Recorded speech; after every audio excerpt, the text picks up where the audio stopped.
On a tous une intuition, n'est-ce pas? Et on aime penser qu'elle est plutôt fiable. Sauf que, quand il s'agit de statistiques et de probabilités, cette même intuition peut nous jouer de sacrés tours. Ce qui nous paraît évident est parfois complètement à côté de la plaque. Et aujourd'hui, on va explorer l'un des paradoxes les plus surprenants qui existent. Allez, on plonge directement dans le vif du sujet. Imaginez un test de dépistage pour une maladie. Un test super performant, fiable à 99%. Maintenant, une personne passe ce test et le résultat est positif. Logiquement, on se dit, 99% de fiabilité, test positif, il y a de très très grandes chances que la personne soit malade, non? Eh bien la réponse, elle va peut-être vous étonner. En fait, la probabilité que cette personne soit réellement malade n'est que d'environ 9%. Oui, seulement 9%. Ça paraît fou, hein?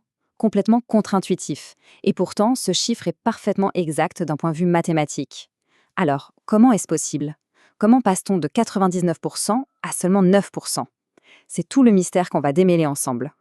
Pour bien comprendre ce paradoxe, il faut qu'on commence par regarder en détail les chiffres de ce test qui, sur le papier, a vraiment l'air presque parfait.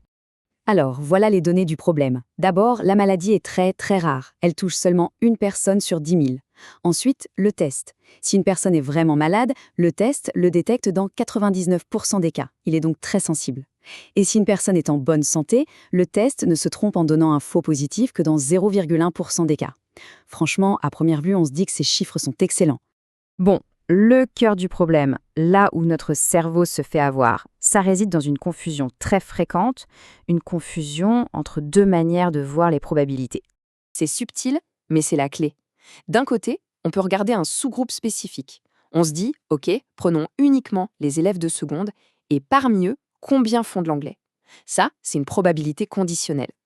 De l'autre côté, on peut regarder tout le monde, tous les élèves de l'école, et se demander quelle est la proportion d'élèves qui sont à la fois en seconde et qui font de l'anglais. Ça, c'est une intersection.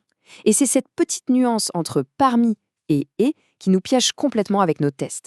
Pour être un peu plus formel, la probabilité conditionnelle, notée P de B, sachant A, c'est la probabilité que B arrive, mais en sachant déjà que A est vrai. En gros, on réduit notre univers. On ne regarde plus tout le monde, on se concentre sur un petit groupe, ceux pour qui A est vrai. À l'inverse, la probabilité de l'intersection, c'est la chance que deux événements se produisent en même temps. Au sein de toute la population, là on ne restreint rien du tout. Le mot-clé à retenir, c'est vraiment le « et ». Heureusement, pour y voir plus clair et pour ne plus jamais tomber dans ce piège, il existe un outil visuel qui est juste génial, l'arbre de probabilité. Allez, on va le construire ensemble cet arbre. Tout commence par une première question, la situation de base. Une personne prise au hasard dans la population, est-elle malade, qu'on note M, ou n'est-elle pas malade, M bar? C'est le tronc de notre arbre. Maintenant, à partir de chaque situation, on ajoute des nouvelles branches pour le résultat du test.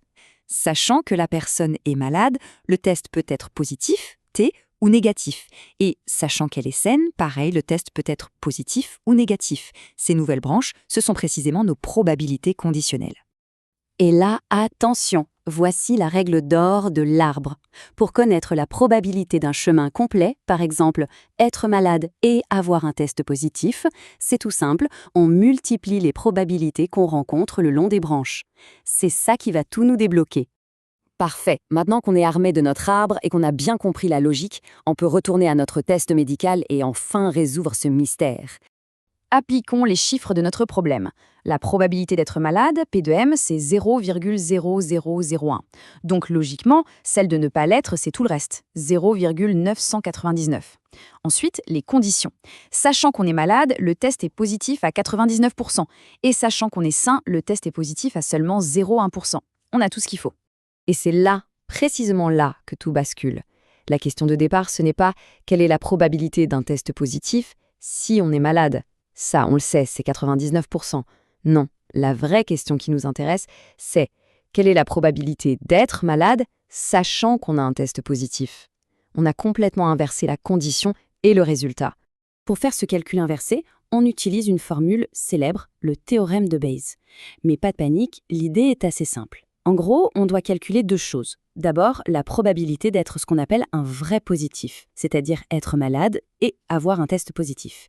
Et ensuite, on doit calculer la probabilité totale d'avoir un test positif, que ce soit un vrai ou un faux positif. Et maintenant, le calcul. La probabilité d'être un vrai positif est minuscule, 0,000099, mais ce qui est décisif, c'est de regarder la ligne en dessous, les faux positifs. Comme il y a énormément plus de personnes saines que de personnes malades, même un tout petit taux d'erreur de 0,1% génère en fait beaucoup plus de tests positifs que les vrais cas. Quand on additionne les deux, on obtient le nombre total de tests positifs. Et en divisant le nombre de vrais positifs par ce total, on tombe sur notre fameux 9%. Le résultat est spectaculaire, et comme le dit la source BIMMAT, c'est catastrophique. La rareté de la maladie fait que la grande majorité des tests positifs sont en fait des erreurs, même avec un test qui semblait excellent. Alors, on pourrait se dire que c'est juste un petit exercice de maths un peu tordu. Mais en réalité, pas du tout. Cette analyse a des implications très concrètes dans notre quotidien. Savoir faire cette distinction, c'est fondamental.